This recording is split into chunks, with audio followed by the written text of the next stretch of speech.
Guys imagine करो, आप बिना इनविटेशन के किसी शादी में जाओ और वहाँ जाके पता चले यहाँ तो शादी भी नहीं है, बल्कि यहाँ तो एक रिटायरमेंट सेरेमनी है और वो रिटायरमेंट सेरेमनी प्रिंसिपल सर के भाई की है।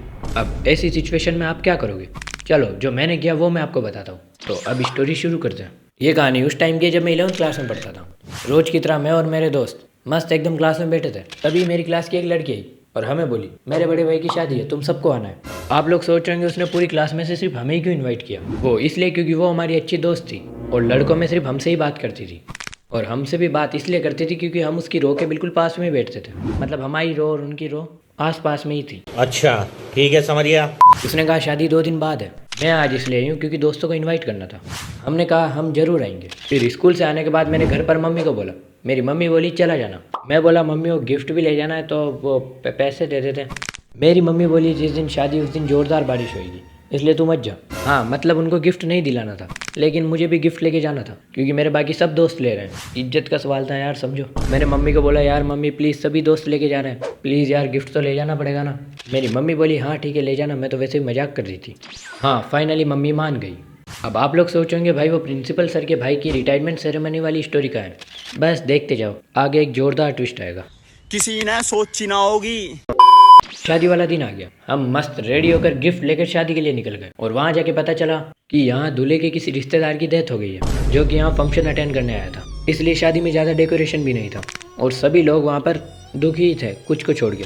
जैसे कि हम वहाँ खड़े होकर अपनी क्लास की लड़की को ढूंढ रहे थे क्योंकि हमें उसको गिफ्ट देना था। हाँ ऐसी सिचुएशन में भी हमें गिफ्ट देना था क्योंकि यार अब गिफ्ट के तो पैसे लग गए हैं ना, तो देना तो पड़ेगा। हमें वो दिखी, हमने उसको बुलाया और उसको गिफ्ट दिया और फिर हम मस्त खाना खाने बैठ गए। हाँ हम कितने ज़्यादा बेशरम हैं, लेकिन खाना कुछ खास नहीं बना था, बल्कि मिठाई तो थी भी नहीं, इसलिए हमारा थोड़ा मूड खराब हो गया। तभी मेरे एक दोस्त ने बोला भाई हमारे एक और जगह से इनविटेशन आया, अगर तुम बोलो तो हम वहाँ पे चलते हैं। और ये सुनकर हम सब ने जल्दी हाँ बोल दिया क्योंकि यार क्या फ़र्क पड़ रहा है भाई, हमारा यार उसको इन्वाइट किया मतलब हमको इन्वाइट किया। तभी मेरे 2 और दोस्त जिन्होंने बोला हाँ भाई हमें भी इनविटेशन आया, लेकिन जब मैंने उनसे पूछा तुम्हें कहाँ का है तो उनको नहीं पता। हाँ मतलब वो लग रहा था कि वो फेक रहे। लेकिन फिर मेरे एक दोस्त ने बोला अरे भाई वो सुमित्रा पैलेस है ना अपने इधर, वहाँ पर। और हम और ज़्यादा खुश हो गए क्योंकि वो हमारे इधर का सबसे बड़ा पैलेस था। वहाँ पर सिर्फ अमीर लोग ही अपने फंक्शन रखते हैं। हम वहाँ पर पहुँचे लेकिन हमें वहाँ पर कोई पोस्टर नहीं दिखा। मतलब वो लगाते हैं ना कि किसकी शादी है किसके साथ है, वो वाला पोस्टर हमें नहीं दिखा। हमें लगा अभी तक डेकोरेशन चल रहा होगा, इसलिए हम बिना कुछ सोचे अंदर चले गए।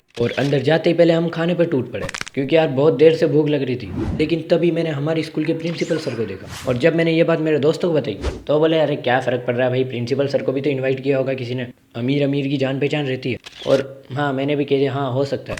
लेकिन फिर एक और दोस्त ने हमारे स्कूल के 2-3 टीचर्स को देखा और उसने जब ये बात हमें बताई तो मुझे तो लग रहा था भाई कुछ तो गड़बड़ है यहाँ। लेकिन मेरा फिर से वही वाला दोस्त बोला अरे तो भाई क्या उन्हें इनवाइट नहीं करेंगे क्या, प्रिंसिपल सर को कर रहे तो पूरे स्टाफ को करेंगे ना वो। और फिर से उसकी बातों में सब आ गए, साथ में मैं भी। हमने बाकी चीज़ों को छोड़कर सिर्फ खाने पर फोकस किया।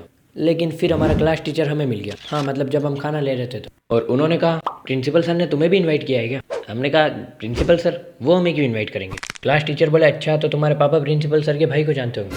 और हमने बोला हाँ जानते होंगे, हमारे क्या काम है इससे। लेकिन फिर हमने पूछा सर आप यहाँ पे कैसे, आप तो दूसरे गांव के हो ना, आप तो बस पढ़ाने आते हो इधर। तो उन्होंने बोला हाँ तो क्या हुआ, प्रिंसिपल सर इनवाइट करेंगे तो मैं तो आऊँगा ना। लेकिन फिर मैंने बोला यहाँ पर क्या प्रिंसिपल सर के लड़के की थोड़ी शादी है जो वो इन्वाइट करेंगे? और फिर क्लास टीचर बोले शादी, यहाँ पर तो प्रिंसिपल सर के भाई का रिटायरमेंट है। और हम ये सुन के शॉक्ड हो गए, हमें सब कुछ समझ आ चुका था, इसलिए अब हम एक्टिंग कर रहे थे। हाँ सर सही कहा आपने, हम तो यूँ मजाक कर रहे थे। क्लास टीचर जाते जाते बोले हाँ हाँ ठीक है, लेकिन मजाक ज़्यादा मत करा करो, ज़्यादा मजाक भी सेहत के लिए हानिकारक होता है। और हम बोले हाँ हाँ हाँ सर आगे से ध्यान रखेंगे। हमने हमारे उस दोस्त को पकड़ा और पीटने ही वाले थे, लेकिन फिर हमें पता चला हम यहाँ फंक्शन में, इसको हम बाहर जाके देखते हैं। हमने फटाफट खाना खाया और हाथ धोने गए। हाथ धोते ही पहले जैसे हम बाहर जा रहे थे हमें प्रिंसिपल सर दिख गए। हमें लगा भाई अब तो खेल खत्म हमारा, लेकिन उस टाइम प्रिंसिपल सर ने कुछ नहीं बोला, वो हमारे पास में से निकल गए और हम भी फिर फटाफट से यहाँ से निकल गए। हम बाहर आए और हमारे उस दोस्त को पकड़ के इतनी गालियाँ दी कि कैरी मिनाटी फेल एक बार तो। और फिर सब अपने अपने घर पर चले गए।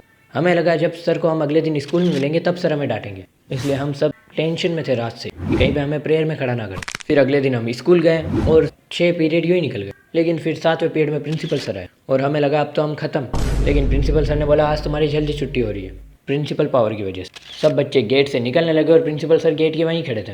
मैं सबसे आगे चल रहा था क्योंकि रोल नंबर 1 मेरा ही था। मैं प्रिंसिपल सर के पास गया, उन्होंने मुझे देखा और हंसने लग गए और उनका वैसे कल खाना कैसा था, और हम भी हंसने लग गए। हाँ मतलब प्रिंसिपल सर को पता चल चुका था कि हम बिना इन्विटेशन के ही गए। लेकिन उन्होंने हमें कुछ नहीं बोला।